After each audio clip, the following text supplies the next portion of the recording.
Hi, this is Dr. Julian Vance. I hope this will teach you something today. Introduction. This book is not about setting goals. It's about building systems. Goals sound nice, but most of the time they don't last. You get excited at first, then the motivation fades, and you quit. A system is different. A system is something small you do every day that moves you forward.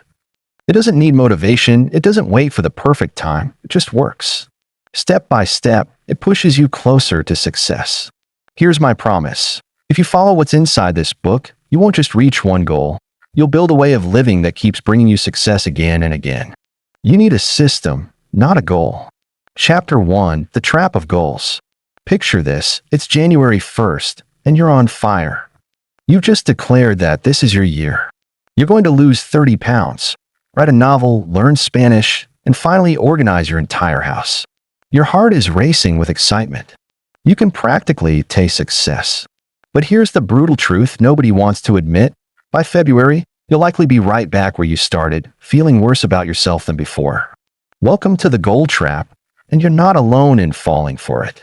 Millions of people get caught in this cycle every single day, wondering why they can't stick to anything despite having the best intentions. Goals are seductive little liars. They whisper sweet promises in your ear. Just focus on me, and everything will be perfect. They make you believe that crossing some magical finish line will transform your life forever. But here's what really happens when you make goals your master plan. First, goals create what I call the all-or-nothing mentality. You're either crushing it or you're failing miserably. There's no middle ground. Miss one workout. You've blown your fitness goal. Skip writing for 3 days. Your novel dream is dead. This black and white thinking turns every small setback into a major catastrophe in your mind. Think about the last time you set a big goal. Remember that initial rush of motivation? It felt like rocket fuel, didn't it? You were unstoppable. But motivation is like sugar. It gives you a quick high, then crashes hard. When that inevitable dip comes, and it always comes, you're left relying on willpower alone. And willpower, my friend, is a finite resource that gets depleted every time you resist checking your phone or choosing salad over pizza. Here's where it gets really twisted. Goals actually make you miserable while you're pursuing them. You spend months, maybe years, telling yourself you'll be happy when you reach that target. When I lose the weight, when I get the promotion, when I find the perfect relationship. You're essentially postponing your happiness indefinitely, creating a mental prison where satisfaction is always just out of reach.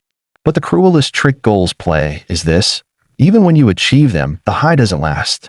You reach your target weight, and after a brief celebration, you realize you don't feel fundamentally different. The problems you thought would disappear are still there.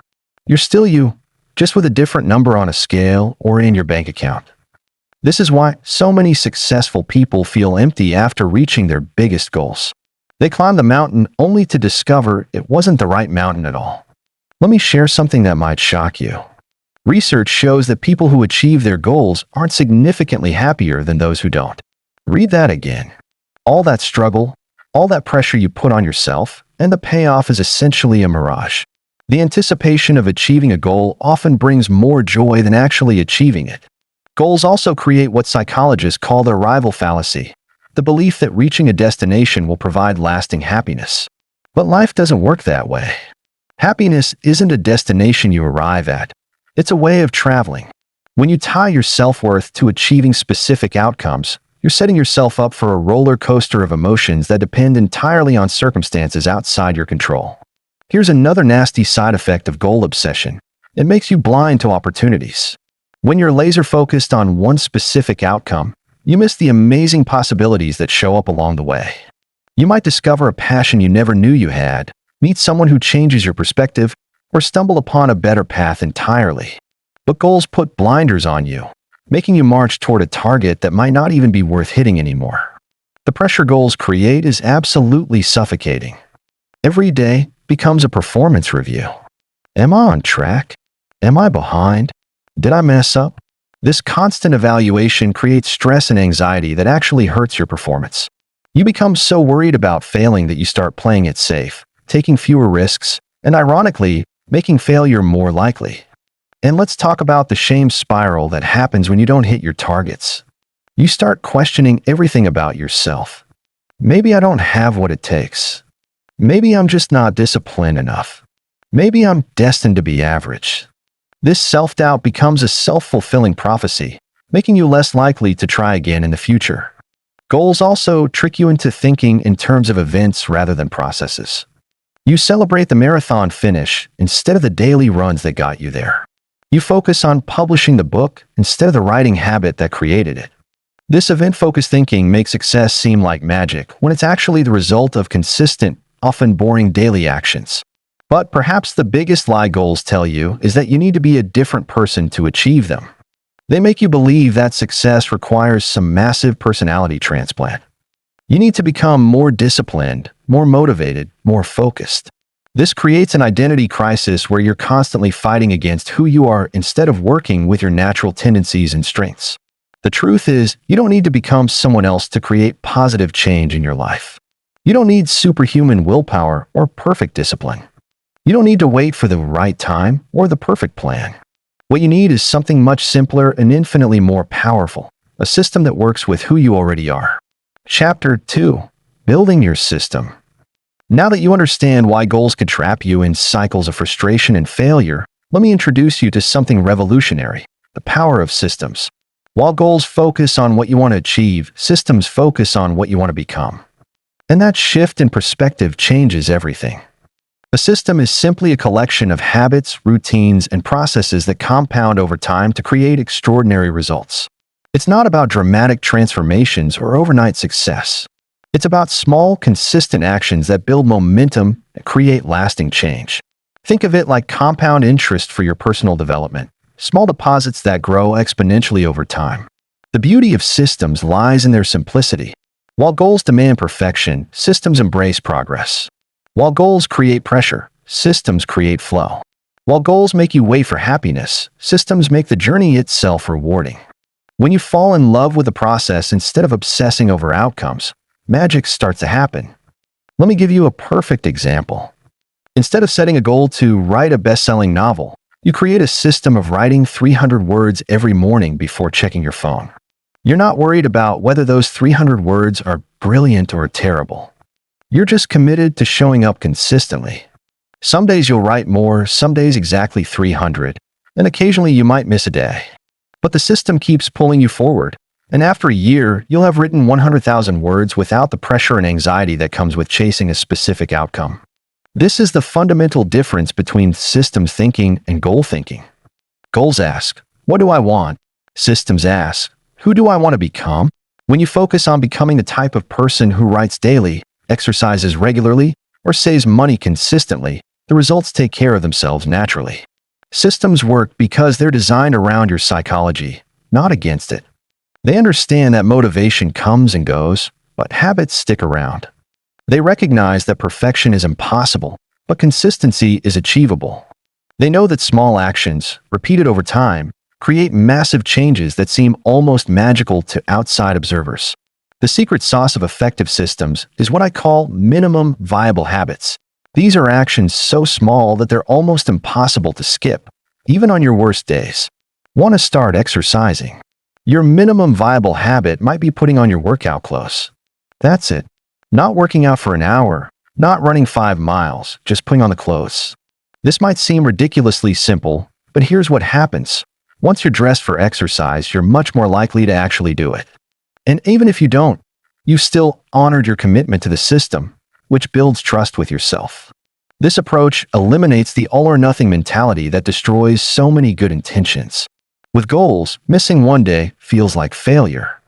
With systems, missing one day is just data, information you can use to adjust and improve your process. There's no shame, no guilt, just gentle course correction and getting back on track. Let me show you how to design a system that works for your specific situation. First, start by identifying the type of person you want to become, not what you want to achieve. Do you want to become someone who's physically strong and healthy? Someone who's creative and expressive? Someone who's financially wise and secure? This identity-focused approach creates a powerful internal compass that guides your decisions. Once you're clear on your desired identity, ask yourself, what would someone like that do every day? A healthy person moves their body regularly, chooses nutritious foods most of the time, and prioritizes sleep. A creative person engages in creative activities consistently, not just when inspiration strikes. A financially secure person tracks their spending, saves regularly, and invests wisely. Now here's the crucial part. Make these daily actions as easy as possible to start. If you want to become a reader, don't commit to reading for an hour every night. Commit to reading one page. If you want to become someone who meditates, don't start with 30-minute sessions. Start with 30 seconds of focused breathing.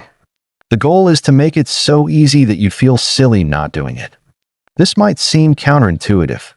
How can reading one page or meditating for 30 seconds create significant change? Here's the secret. You're not just reading one page or meditating for 30 seconds. You're becoming the type of person who reads daily and meditates consistently. You're building an identity and creating neural pathways that will naturally expand over time. The compound effect of systems is absolutely extraordinary. That one page often turns into a chapter. Those 30 seconds of meditation grow into longer sessions. The daily walk around a block evolves into regular workouts. But it all starts with actions so small that your brain doesn't resist them. Resistance is the enemy of consistency, and consistency is the foundation of systems. When you make your habits tiny, you eliminate resistance. When you eliminate resistance, you create consistency. When you create consistency, you build momentum.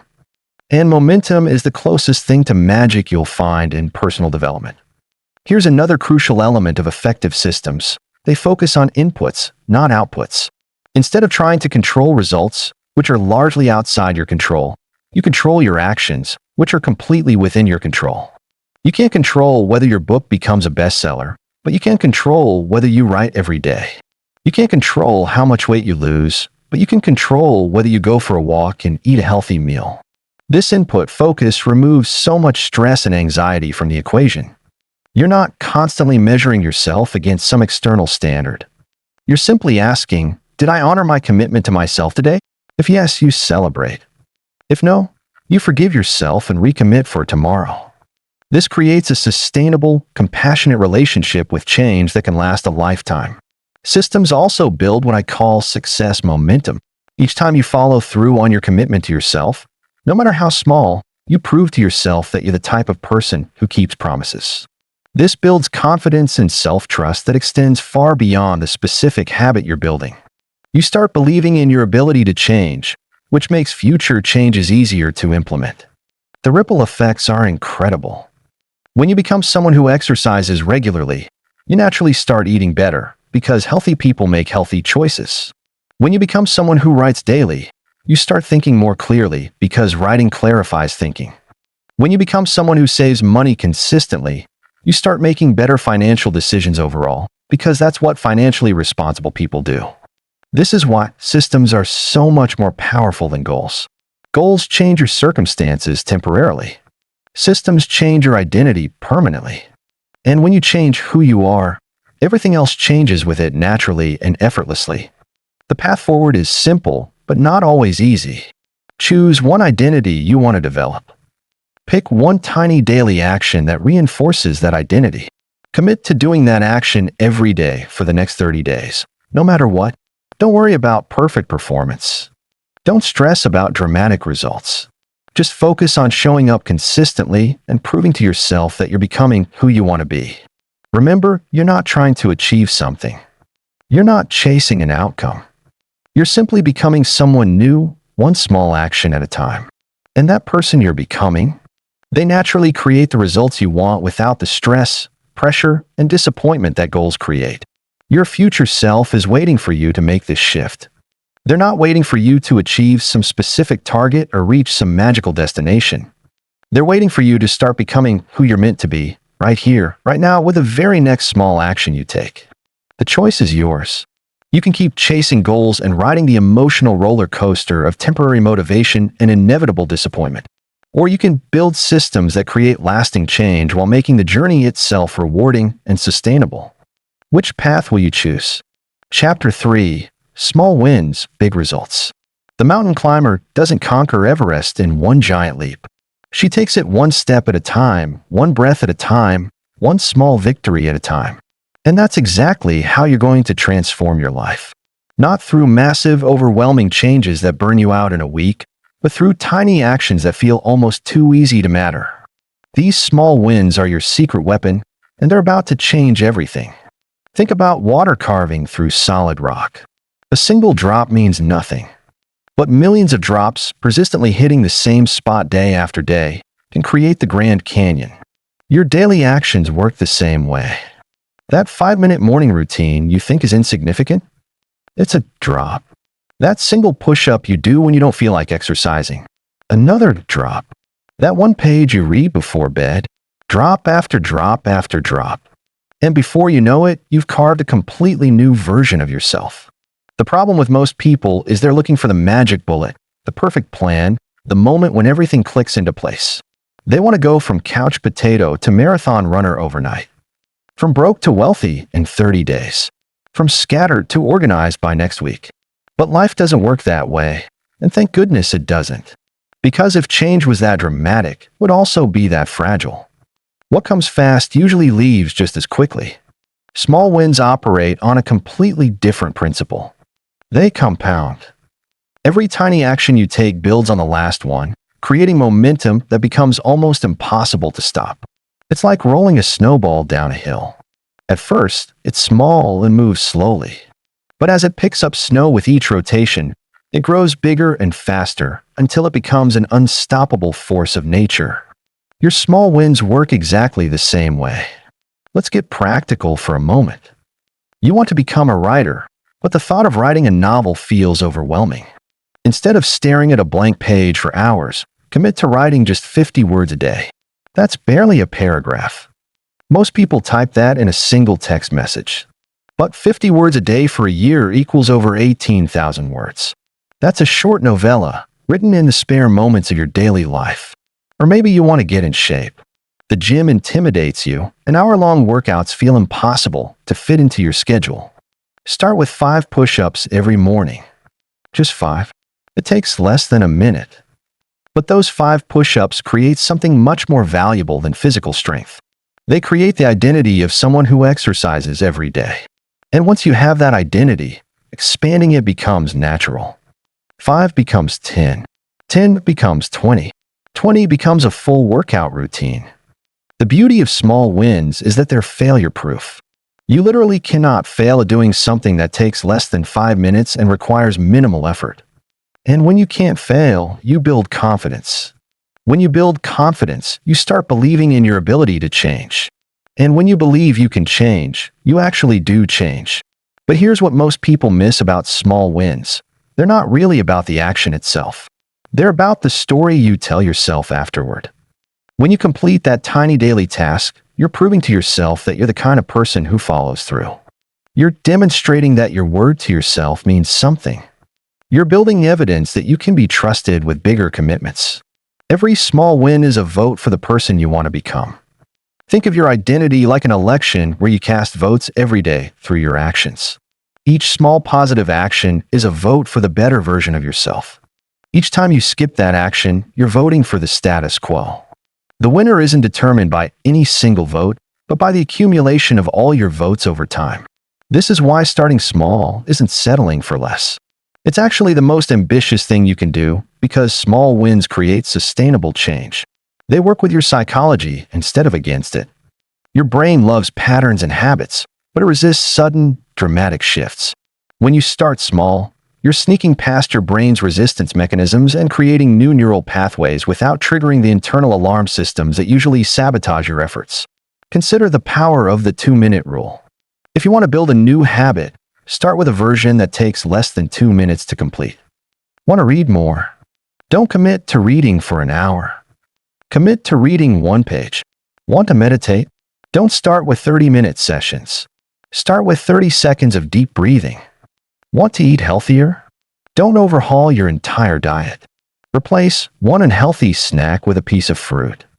The genius of this approach is that it removes the barrier to entry while establishing the routine. Once you're in the habit of showing up, expanding the habit becomes much easier. It's infinitely easier to improve a habit that already exists than to create a new one from scratch. You're not trying to build discipline and create change at the same time. You're building the discipline first through small wins, then using that discipline to create bigger changes. Think about compound interest for a moment. Einstein allegedly called it the eighth wonder of the world, and for good reason.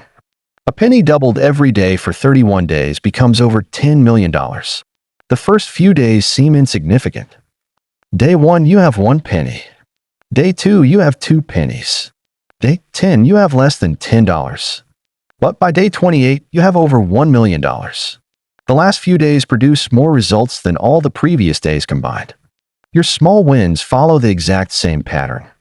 The first few days or weeks might feel pointless. You've read 7 pages and still feel like you don't know anything. You've done 50 push-ups total, and your arms still look the same. You've written 300 words, and you're nowhere near finishing your book. But you're in the early days of the compound curve. The magic happens later, but only if you stay consistent during the seemingly unproductive early phase. This is where most people quit. They expect linear progress, but compound growth is exponential. It starts slowly and builds gradually before exploding into dramatic results. The people who succeed are the ones who trust the process during the slow beginning phase. They understand that every small win is adding to their momentum, even when they can't see it yet. Small wins also protect you from the perfectionist trap that destroys so many good intentions. When you're trying to make massive changes, one bad day can feel like complete failure. Miss one workout, and you might abandon the entire fitness plan. Skip one day of your new diet, and you might convince yourself you'll never be healthy. But when your commitment is small, recovery is automatic. Miss your 5 minutes of reading. No problem, you'll read 5 minutes tomorrow. Your streak might be broken, but your habit isn't destroyed. The psychological term for this is called the "what the hell" effect. When people feel they've completely blown their diet or exercise routine, they often abandon all self-control for the rest of the day or week. But when your daily commitment is small, there's no dramatic failure to recover from. You simply resume the next day without any emotional baggage or feelings of failure. Small wins create what researchers call success spirals. Each small victory releases dopamine, the neurotransmitter associated with pleasure and motivation. This makes you more likely to take another small positive action, which releases more dopamine, which motivates another action. Before you know it, you're in an upward spiral of positive behavior that feeds on itself. The opposite is also true. When you set goals that are too big and inevitably fall short, you trigger a shame spiral. Shame leads to avoidance. Avoidance leads to less action. Less action leads to fewer results, and fewer results create more shame. This downward spiral is why so many ambitious people end up doing less than people with more modest goals. But there's something even more powerful about small wins that most people never discover. They don't just change what you do, they change how you see yourself. And how you see yourself determines every other decision you make. This is where small wins connect to the most powerful force for personal change, your identity. When you do 5 push-ups every morning for a month, something magical happens. You stop seeing yourself as someone who doesn't exercise. You become someone who works out every day. The action creates the identity, and the identity drives future actions. This is the bridge between Chapter 3 and Chapter 4, between small wins and identity transformation. Your daily actions aren't just building habits, they're building the person you're becoming. Chapter 4, Identity over Outcome. Stop chasing goals. Start becoming the person who achieves them naturally. This simple shift in thinking is the difference between people who struggle with motivation every day and people who seem to effortlessly maintain the habits that others find impossible. It's the difference between forcing yourself to act against your nature and aligning your actions with who you believe yourself to be. Most people have this completely backward. They decide they want a certain result, then they try to force themselves to take actions that feel foreign to their current identity. They want to lose weight, so they try to eat like a fit person while still seeing themselves as someone who struggles with food. They want to be wealthy, so they try to save money while still identifying as someone who's bad with finances. They want to write a book, so they try to write every day while still believing they're not really a writer. This approach is exhausting because you're constantly fighting against your own self-concept. It's like trying to drive with a parking brake on. You might make some progress, but it's going to be slow, difficult, and you'll probably burn out before you reach your destination. But when you flip the script and focus on identity first, everything changes. Instead of fighting against who you are, you're building on who you're becoming. Your identity is the story you tell yourself about who you are. It's the collection of beliefs you hold about your character, your capabilities, and your nature. And here's the thing about identity. It's incredibly powerful, but it's also completely made up. You weren't born with a fixed identity carved in stone. Every belief you have about yourself was learned and reinforced over time, which means every belief can be updated and changed. Think about a professional athlete for a moment. They don't wake up each morning and struggle with whether or not to train. They don't have to motivate themselves to eat well or get enough sleep. These behaviors flow naturally from their identity as an athlete. They don't see healthy eating as a restriction. They see it as fuel for their performance. They don't view training as a chore. They see it as practicing their craft. Their identity makes the behaviors automatic. Now imagine trying to get a couch potato to follow the exact same routine. They'd probably last a few days before the internal resistance becomes overwhelming. Not because they lack willpower, but because the behaviors conflict with their identity. They see healthy eating as giving up foods they enjoy. They see exercise as punishment for being out of shape. They see early bedtimes as missing out on fun. Same actions, completely different experience, all because of identity. This is why diets fail. This is why fitness plans fail. This is why most self-improvement efforts fail. They focus on changing behavior without changing identity. They try to get you to act like a different person without actually becoming that person. But your actions will always align with your identity eventually. You might be able to act against your nature for a while, but you'll always snap back to who you believe yourself to be.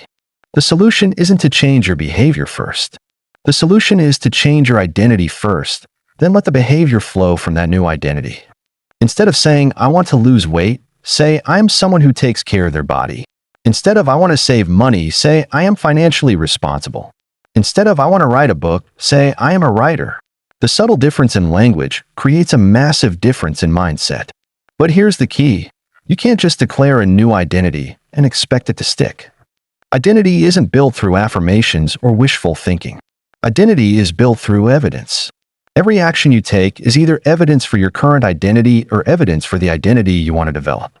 When you eat a healthy meal, you're proving to yourself that you're the kind of person who makes good nutritional choices. When you write for 10 minutes, you're proving to yourself that you're a writer. When you put $20 in savings, you're proving to yourself that you're financially responsible. This is why small wins from Chapter 3 are so crucial to identity change. They provide evidence without requiring massive commitment. Each small positive action is a vote for your new identity. And just like in any election, you don't need to win every vote. You just need to win the majority. Most of your actions throughout the day don't relate to the identity you're building. You're not voting for or against being a writer when you brush your teeth or drive to work. But the few actions that do relate to your desired identity carry enormous weight. Let's get specific about how this works in practice. Say you want to become someone who reads regularly. The outcome-focused approach would be to set a goal like read 50 books this year. The identity-focused approach would be to decide, I'm a reader, and then ask, what would a reader do? A reader would have books around the house. A reader would carry a book or e-reader when they travel. A reader would choose reading over scrolling social media during free moments. A reader would have opinions about books and authors. A reader would be excited to discover new books. Notice how the identity-focused approach gives you hundreds of small ways to reinforce your new self-concept, while the outcome-focused approach gives you one massive target that creates pressure and anxiety. When you miss a day of reading in the outcome-focused approach, you're behind on your goal. When you miss a day of reading in the identity-focused approach, you just resume being a reader the next day. The goal creates fragility. The identity creates resilience. Here's another example. You want to get in shape. The outcome-focused approach sets a goal like lose 30 pounds or run a marathon. The identity-focused approach decides, I am someone who prioritizes their health and asks, what a healthy person do? A healthy person would move their body regularly, even if it's just taking the stairs instead of the elevator. A healthy person would stay hydrated throughout the day. A healthy person would get adequate sleep. A healthy person would choose nutritious foods most of the time. A healthy person would manage their stress effectively. Again, notice the difference. The outcome gives you one way to succeed and infinite ways to fail. The identity gives you infinite ways to succeed and makes failure much less likely because there's no single point of failure. You're not trying to achieve something, you're trying to be someone. And being someone is much more sustainable than achieving something. The most successful people intuitively understand this principle. They don't see themselves as people trying to be successful. They see themselves as successful people acting in alignment with their nature. They don't force themselves to work hard. They see hard work as what successful people naturally do. They don't struggle with discipline. They see discipline as part of their character. Their actions feel natural because their actions match their identity. But how do you actually change your identity? How do you go from seeing yourself one way to seeing yourself another way? The answer is simpler than you might think. You prove it to yourself through repeated actions. Every time you do something, you're casting a vote for the type of person you are. Each vote individually doesn't determine the outcome, but as the votes accumulate, they shape your identity. The beautiful thing about this process is that you don't have to wait until you've completely transformed to start identifying with your new identity. You can start calling yourself a writer after you've written for just a few days. You can start seeing yourself as athletic after a few workouts. You can start identifying as organized after implementing just one organizational system. The identity doesn't require perfection. It requires consistency. In fact, trying to wait until you've earned the identity actually works against you. If you wait until you've lost all the weight to call yourself healthy, you're reinforcing your current identity as unhealthy for the entire journey. If you wait until you've published a book to call yourself a writer, you're making the writing process feel foreign and unnatural. But if you adopt the identity early and use it to guide your actions, every action feels like a natural expression of who you are. This is why the language you use to describe your actions matters so much. Instead of saying, "I'm trying to eat better," say, "I eat well." Instead of, "I'm working on being more organized," say, "I'm organized." Instead of, "I want to exercise more," say, "I work out regularly." The subtle shift from aspiration to declaration creates a powerful psychological change. You're not trying to become someone different, you're acting as the person you already are. But identity change isn't just about positive behaviors. You also need to let go of limiting identities that no longer serve you. Many people hold on to identities that actively work against their goals. They say things like, "I'm not a math person," or "I'm not creative," or "I'm terrible with money." These identity statements become self-fulfilling prophecies because your brain looks for evidence to support whatever you believe about yourself. The good news is that these limiting identities can be changed just as easily as empowering ones. Instead of, "I'm not a morning person," try, "I'm becoming someone who wakes up early." Instead of, "I'm bad at remembering names," try, "I'm getting better at connecting with people."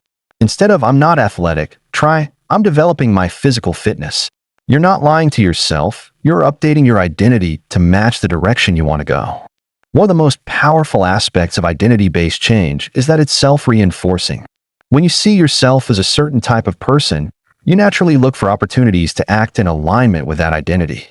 A person who identifies as helpful looks for ways to assist others. A person who identifies as curious seeks out learning opportunities. A person who identifies as creative finds ways to express themselves artistically. The identity doesn't just guide your planned actions, it influences your spontaneous decisions throughout the day. This is why identity change can seem almost magical to outside observers. Someone decides they're a healthy person and suddenly they're taking the stairs, parking farther away, choosing salads over burgers, going to bed earlier, and drinking more water. It doesn't look like they're following a rigid plan or forcing themselves to change.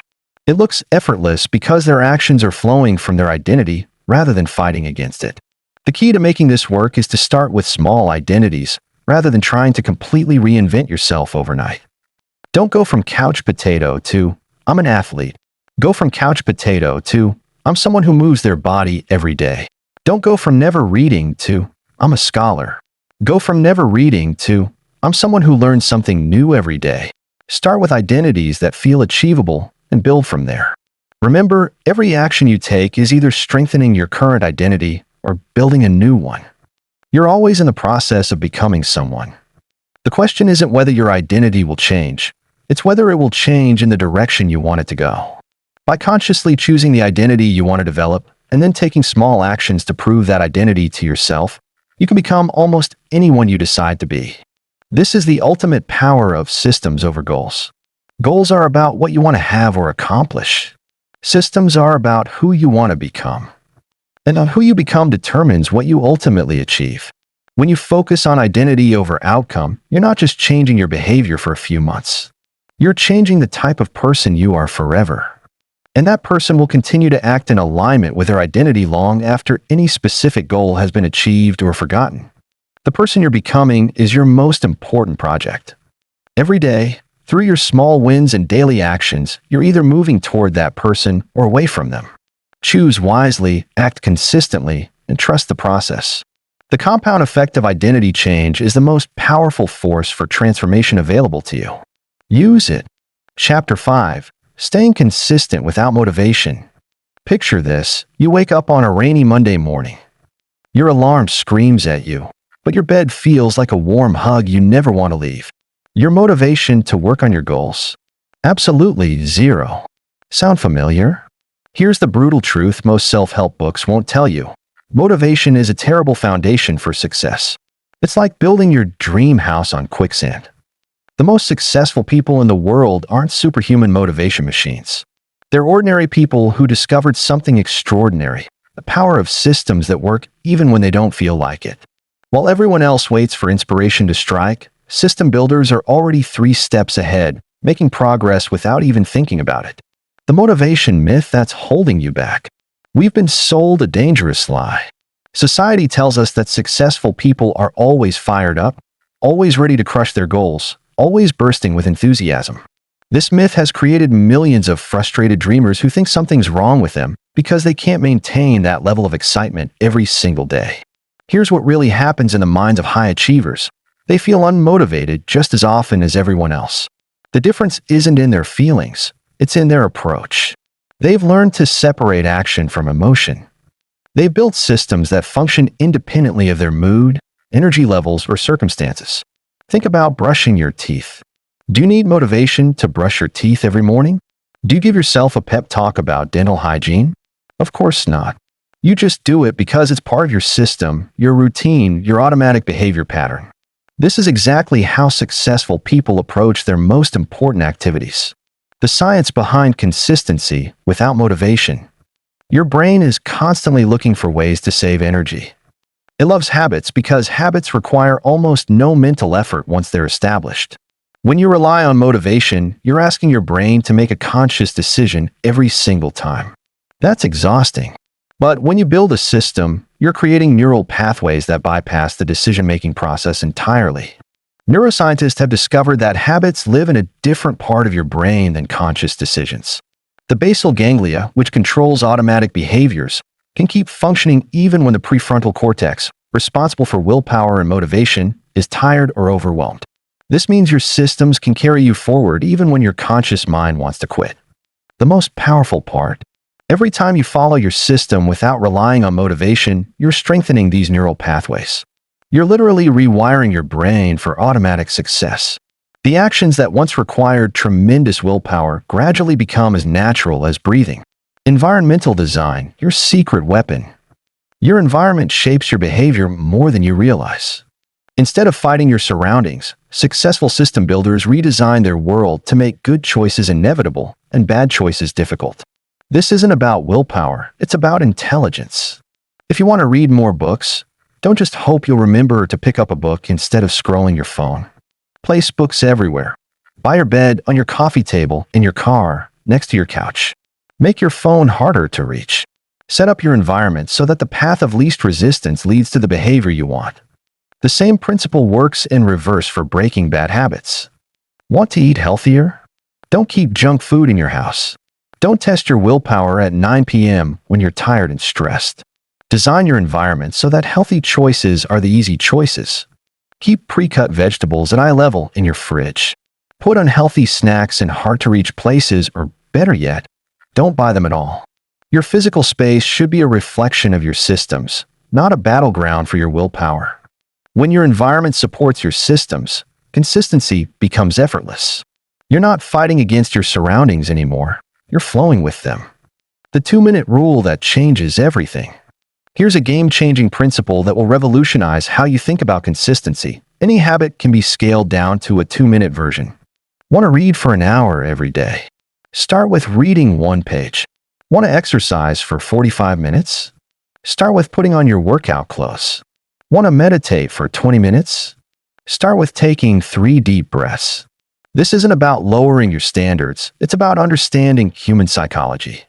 The hardest part of any activity isn't doing it, it's starting it. Once you begin, momentum takes over. But if the starting point feels overwhelming, you'll never begin at all. The 2-minute rule works because it removes the mental friction that kills consistency. When a habit feels easy, you don't need motivation to do it. You can follow through regardless of how you feel. And here's the beautiful part. Once you start, you'll often continue beyond the 2 minutes because you're already in motion. Professional writers don't write because they feel like writing. They write because they've committed to showing up at their desk every day. Some days they write for 10 minutes, other days for 3 hours. But they never miss the showing up part. That's the system at work. Building your anti-motivation toolkit. The most resilient systems include specific strategies for handling low motivation days. Instead of hoping motivation will strike, system builders prepare for its absence. They create what I call an anti-motivation toolkit, a collection of strategies that work specifically when you don't feel like doing anything. First, lower the bar dramatically. On low-energy days, your goal isn't to perform at your peak, it's to maintain the system. If you normally exercise for 30 minutes, commit to 5 minutes on tough days. If you usually write 500 words, write 50. The key is keeping the chain unbroken, maintaining the neural pathway, staying in the rhythm of your system. Second, create implementation intentions. These are if-then statements that remove decision-making from the equation. If it's 6 a.m., then I go for a walk regardless of how I feel. If I finish dinner, then I read for 10 minutes, even if I'm tired. These statements bypass the motivation requirement by making your actions automatic responses to specific triggers. Third, prepare your environment in advance. On Sunday, lay out your workout clothes for the entire week. Prepare healthy meals in advance. Set up your workspace so it's ready for action. When motivation is low, any extra step feels like a mountain. Remove as many steps as possible. The power of minimum viable habits. In the business world, there's a concept called the minimum viable product, the simplest version of a product that still provides value. The same principle applies to building consistent habits. Your minimum viable habit is the smallest version of your desired behavior that still moves you forward. The genius of minimum viable habits is that they're impossible to fail at. You can always read 1 page. You can always do 1 push-up. You can always write 1 sentence. Even on your worst days, you can still show up for the minimum version. And showing up is everything. These minimum habits serve as anchors for your system. They keep you connected to your goals even when life gets chaotic. They maintain the neural pathways even when you can't perform at full capacity. Most importantly, they prove to yourself that you're the kind of person who follows through on commitments, regardless of circumstances. Over time, these minimum habits often expand naturally. Once you're in the habit of reading 1 page, reading 5 pages doesn't feel difficult. Once you're used to doing 1 push-up, doing 10 becomes the natural progression. But even if they don't expand, even if you only ever do the minimum, you're still miles ahead of everyone who's waiting for motivation to strike. Identity-based systems. Becoming who you want to be. The most powerful systems aren't built around what you want to do. They're built around who you want to become. Instead of saying, I want to write a book, you say, I am a writer. Instead of, I want to lose weight, you say, I am someone who takes care of their body. This shift in language creates a shift in identity, and identity is the strongest force for consistency. When your actions align with your identity, you don't need external motivation because you're simply being yourself. Writers write because that's what writers do. Athletes train because that's what athletes do. The behavior becomes an expression of identity rather than a struggle against resistance. Every action you take is a vote for the type of person you want to become. When you choose to read instead of watching TV, you're voting to become a learner. When you choose to exercise instead of sleeping in, you're voting to become someone who prioritizes health. These votes add up, and eventually, they become your identity. The beautiful thing about identity-based systems is that they become self-reinforcing.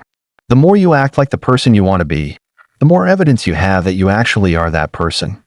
The more evidence you have, the easier it becomes to act consistently with that identity. It creates an upward spiral of behavior and belief. The art of habit stacking. One of the most effective ways to build consistency is to attach new habits to existing ones. This is called habit stacking, and it leverages the neural pathways you've already established. Instead of trying to create entirely new routines, you're simply adding to patterns that are already automatic. The formula is simple. After I existing habit, I will a new habit. After I pour my morning coffee, I will write 3 things I'm grateful for. After I sit down at my desk, I will review my priorities for the day.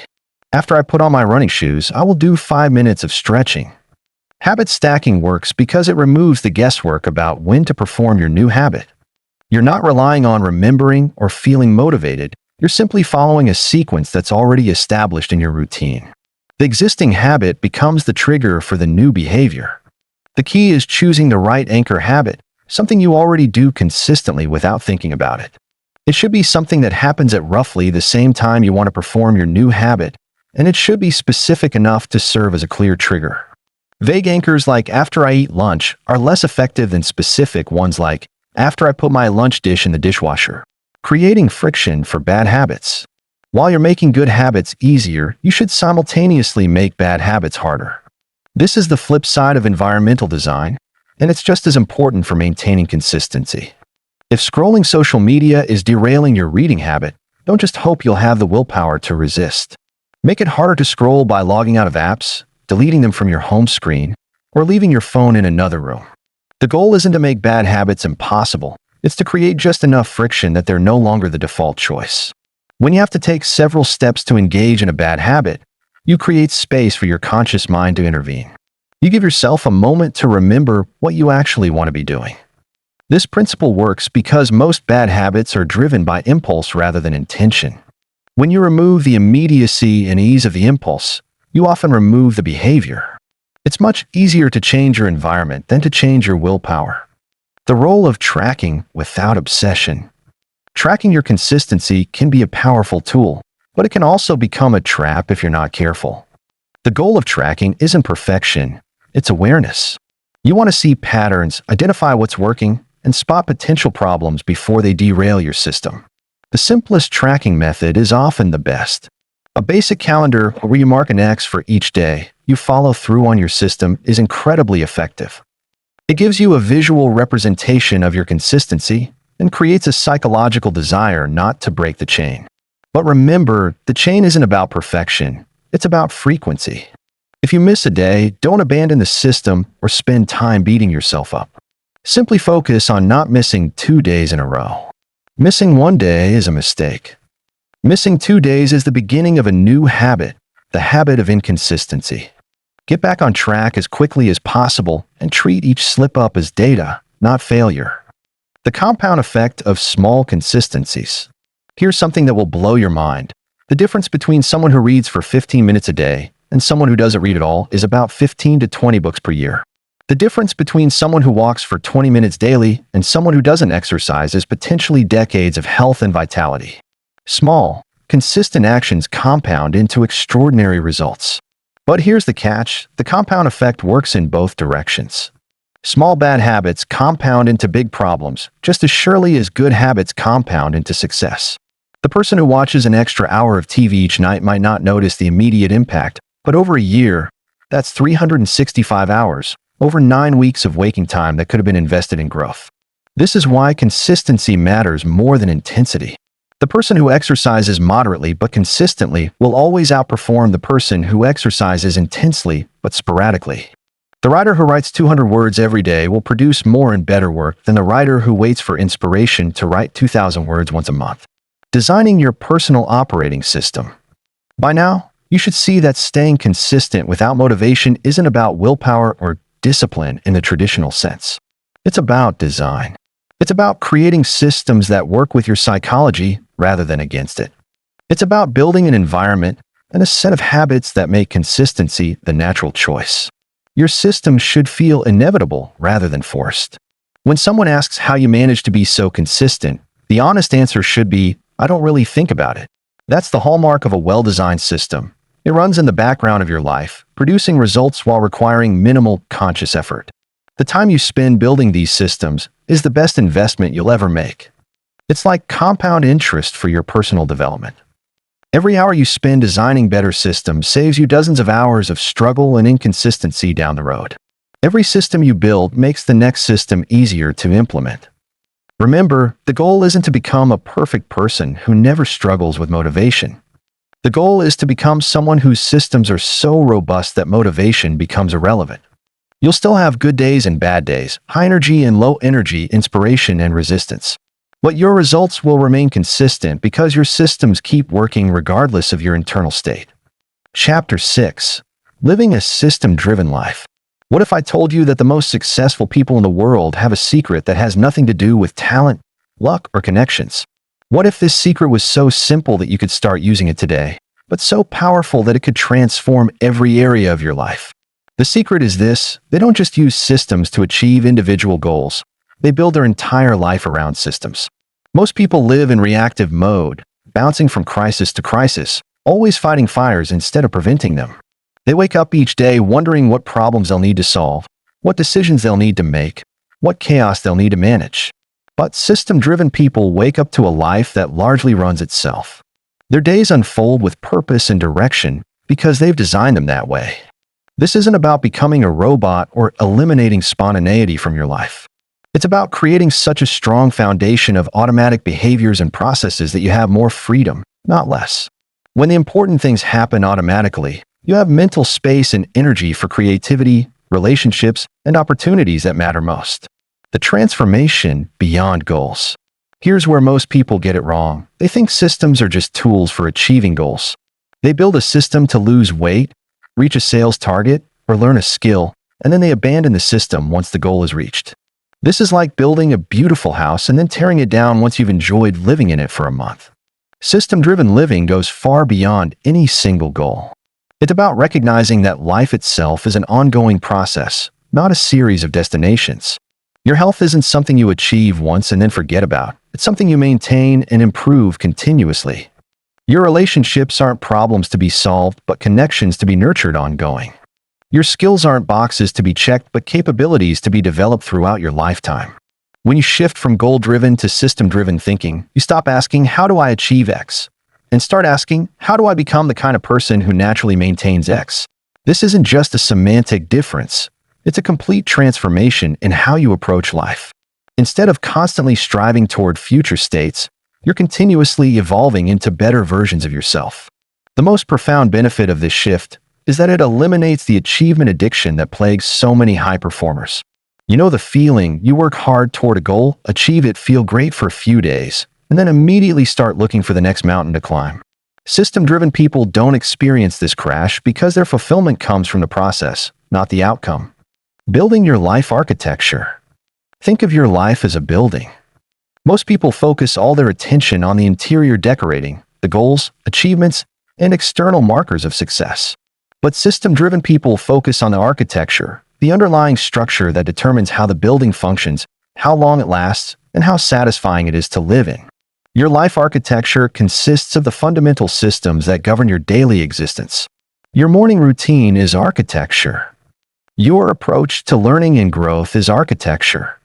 The way you handle stress, make decisions, and maintain relationships, all architecture. When you get the architecture right, the decorating takes care of itself. The beautiful thing about life architecture is that it scales with you. A well-designed system doesn't just help you achieve your current goals, it adapts and grows as you evolve. The reading habit that starts as 10 minutes a day can expand to become a lifelong love of learning. The exercise routine that begins with basic fitness can develop into a sophisticated approach to health and vitality. The productivity system that helps you manage your current workload can scale to handle much larger responsibilities as your career advances.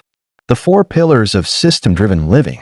After studying thousands of successful people across different fields and cultures, I've identified 4 fundamental pillars that support every system-driven life. These aren't specific habits or routines. They're categories of systems that work together to create a life that functions smoothly and produces consistent results. The first pillar is energy management. System-driven people don't just manage their time, they optimize their energy. They understand that not all hours are created equal, and they design their days to align their most important work with their peak energy states. They have systems for sleep, nutrition, exercise, and recovery that ensure they're operating from a position of strength rather than constantly trying to push through fatigue. The second pillar is growth systems. These are the processes that ensure you're continuously developing new capabilities and expanding your understanding of the world. This might include reading habits, learning routines, skill development practices, or reflection rituals. The key is that growth isn't left to chance. It's systematized and prioritized just like any other important aspect of life. The third pillar is relationship systems. Humans are social beings, and our relationships largely determine our happiness and success. System-driven people don't leave their relationships to chance.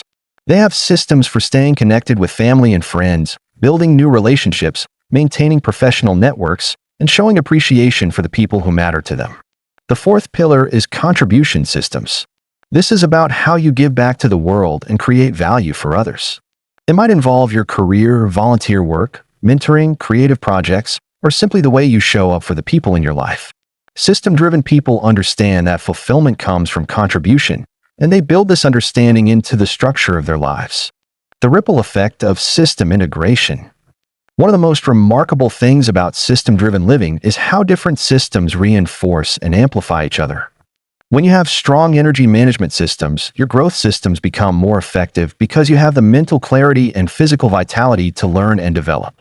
When you have good relationship systems, you have more support and accountability for your other systems. When you have contribution systems, you have a sense of purpose that energizes all your other efforts. This integration effect means that the total impact of your systems is greater than the sum of their parts. Each system you build makes the next system easier to implement and more powerful in its results. Over time, you develop what I call system momentum, a state where your various systems are working so well together that maintaining them becomes effortless and their results become extraordinary. The ripple effects extend beyond your own life. When you're operating from strong systems, you become more reliable, more capable, and more present for the people around you. Your family benefits from your consistency. Your colleagues benefit from your dependability. Your friends benefit from your growth and stability. System-driven living isn't just about personal success. It's about becoming the kind of person who makes everyone around them better. Making success automatic. The ultimate goal of system-driven living is to make success automatic.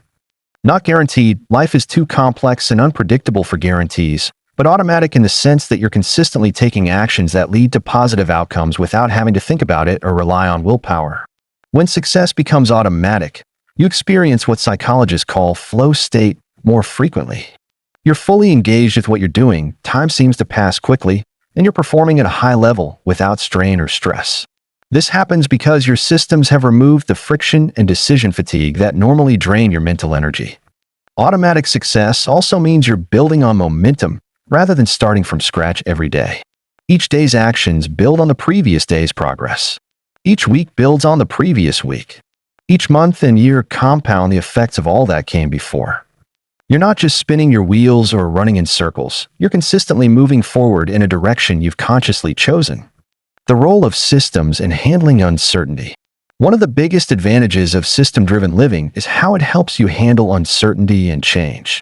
When unexpected challenges arise, and they always do, your systems provide stability and structure that help you navigate through difficulties without losing your footing entirely.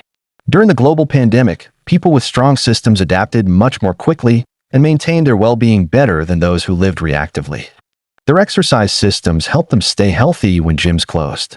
Their learning systems helped them adapt to new ways of working. Their relationship systems helped them maintain connections when social distancing was required. Their systems didn't prevent the disruption, but they provided a foundation that made adaptation possible. Systems also help you spot opportunities that others miss. When you're not constantly managing chaos or fighting fires, you have the mental space to notice trends, make connections, and think strategically about the future. You can see further ahead because you're not always looking down at your feet trying to navigate immediate obstacles. Creating your system stack. Just as software developers talk about their technology stack, the combination of tools and platforms they use to build applications, system-driven people develop their own system stack, the combination of routines, processes, and principles they use to build their lives. Your system stack should be personalized to your situation, goals, and personality. What works for someone else might not work for you, and that's perfectly fine. The key is to experiment, adapt, and continuously refine your systems based on what produces the best results for your unique circumstances. Start by auditing your current systems, both good and bad. What's working well in your life right now? What feels chaotic or stressful? Where do you find yourself making the same decisions over and over again? Where are you relying on willpower instead of structure? These observations will give you a roadmap for where to focus your system-building efforts. Then, prioritize based on leverage. Which systems would have the biggest positive impact on your life if they were running smoothly? Usually, this means starting with the foundational systems, sleep, nutrition, exercise, before moving on to more complex ones. A tired, poorly nourished person will struggle to implement sophisticated productivity systems, but a healthy, energetic person can tackle almost anything. The evolution of systems over time. Your systems shouldn't be static. As you grow and change, as your circumstances evolve, as you learn new things about yourself and the world, your systems should evolve too. What serves you in your 20s might need adjustment in your 40s. What works when you're single might need modification when you have a family. What's effective in one career stage might be inadequate for the next. The key is to build evolution into your systems from the beginning. Schedule regular reviews where you assess what's working, what isn't, and what needs to change. Treat your systems like living documents that grow and improve over time, rather than rigid rules that must be followed forever. This evolutionary approach prevents the staleness and resistance that can develop when systems become too rigid. It also ensures that your systems continue to serve your growth rather than limiting it. So the most successful people I know have systems that are barely recognizable from what they started with years ago, but the principles and the commitment to systematic thinking have remained constant. The freedom that comes from structure. One of the biggest misconceptions about system-driven living is that it's restrictive or limiting. Critics argue that too much structure kills spontaneity and creativity. But the opposite is actually true. When you have strong systems handling the essential functions of your life, you have more freedom for spontaneity, not less. Think about jazz musicians. The best jazz improvisers aren't those who ignore musical structure. They're those who have mastered it so thoroughly that they can play with it creatively. Their deep understanding of scales, chord progressions, and rhythm gives them the foundation they need to explore and experiment. The same principle applies to life. Strong systems give you the foundation you need to be creative and spontaneous in ways that align with your values and goals. When your health, finances, relationships, and growth are all handled by reliable systems, you don't have to worry about them constantly. You're free to pursue opportunities, take creative risks, and be present for the moments that matter most. The structure creates space for freedom rather than limiting it. Building systems that last.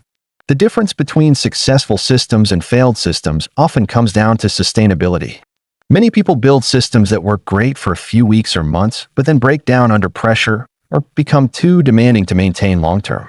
Sustainable systems share several key characteristics. First, they're based on your actual life, not an idealized version of it. If you're naturally a night owl, building a system around 5 a.m. wake-ups is probably doomed to fail. If you have young children, building a system that requires 2 hours of uninterrupted time each morning isn't realistic. Work with your constraints and circumstances rather than pretending they don't exist. Second, they include buffers and flexibility. Rigid systems break when pressure is applied. Flexible systems bend and adapt. Build margin into your systems. Extra time, backup plans, simplified versions for difficult days. This isn't lowering your standards. It's being smart about what actually works in the real world. Third, they connect to your deeper values and identity. Systems that are based only on external rewards or social pressure tend to fade when the initial motivation wears off. But systems that reflect who you want to be and what you truly care about have staying power because they're expressions of your authentic self rather than impositions from outside. The compound interest of system-driven living. The mathematical concept of compound interest, where money grows not just on the principal, but on all the accumulated interest, applies perfectly to system-driven living. Each good system you build makes the next system easier to implement.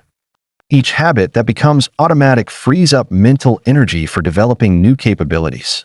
Each process that works smoothly gives you more time and energy to invest in other areas of growth. Over time, this compounding effect becomes extraordinary. People often look at highly successful individuals and assume they must be naturally gifted or incredibly disciplined. But if you look closely, you'll usually find that they're ordinary people who built extraordinary systems and then let those systems compound over many years. The most encouraging thing about compound interest, whether financial or personal, is that it starts slowly but accelerates over time. The first few years of building systems might not seem dramatically different from your previous life. But give it 5 years, 10 years, 20 years, and the difference becomes profound. You'll look back and barely recognize the person you used to be, not because you changed dramatically overnight, but because you changed consistently over time. Your system's legacy. One final thought to consider as you embark on system-driven living: the systems you build don't just impact you. They impact everyone around you, and in many cases, they outlast you. Parents who build strong systems model those behaviors for their children. Managers who operate systematically create cultures that persist long after they've moved on. Friends who live intentionally inspire others to do the same. Your systems become part of your legacy, the ongoing impact you have on the world through the way you live and the example you set. This isn't about perfection or becoming someone you're not. It's about becoming the most authentic, effective version of yourself and helping others do the same. The world needs more people who live systematically, not because systematic people are better than others, but because systematic people are more capable of contributing positively to their families, communities, and society. They're more reliable, more resilient, more able to help others, and more likely to create positive change that lasts. The beginning of your system-driven journey. As we reach the end of these chapters, remember that this is actually the beginning of your journey, not the end. Everything you've learned here is theoretical until you begin applying it in your own life. The most beautiful system in the world is worthless unless it's implemented and lived. Start small. Choose one area of your life that would benefit from better systems.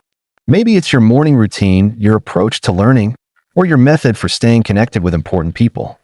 Design a simple system, implement it consistently for at least a month, and then evaluate what's working and what needs adjustment. As that first system becomes automatic, add another, then another.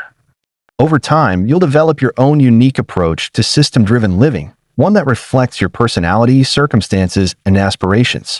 You'll join the ranks of people who don't just dream about the life they want, but systematically build it, day by day, choice by choice, system by system. The life you want isn't just possible. It's inevitable when you have the right systems in place. Your future self is counting on the systems you build today. Make them strong, make them sustainable, and make them yours. The world is waiting to see what you'll create when you stop relying on motivation and start trusting in systems. Your system-driven life begins now.